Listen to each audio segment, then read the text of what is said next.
ইলিশ খুব বেশি একটা পছন্দ করি না, যদিও এটা বাঙালির রিচুয়ালের মধ্যে পড়ে যে সকালে উঠে পান্তা ইলিশ খাবে, তারপর হচ্ছে ঘুরতে বের হবে বা শোভাযাত্রা শেষ করে দেন পান্তা ইলিশ খাবে। তো আমার হচ্ছে এটা খাওয়া হয় না সেরকমভাবে। যে বৈশাখ মিন্স একটা আনন্দ, নতুন বছর শুরু হচ্ছে, মনের মধ্যে এক প্রকার আনন্দ হবে।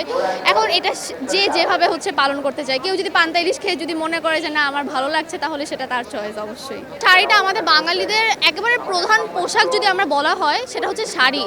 আগেরকার দিনে দেখেছি, অবভিয়াসলি আমি দেখিনি, মুভিতে দেখেছি যে শাড়ি পরা হতো উইদাউট ব্লাউজ, এটা তখন পরা হতো ভাবে।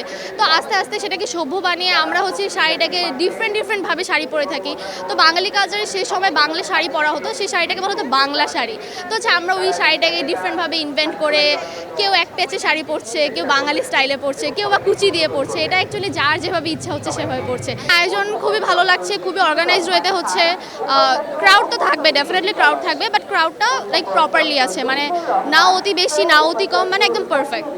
আমি না এত কিছু শুনতে চাইও না, জানি না, মানে আমার এটা ভালো লাগে যখন নববর্ষে এই জিনিসটা ছোটবেলা থেকে এভাবেই উদযাপন করে আসতেছি।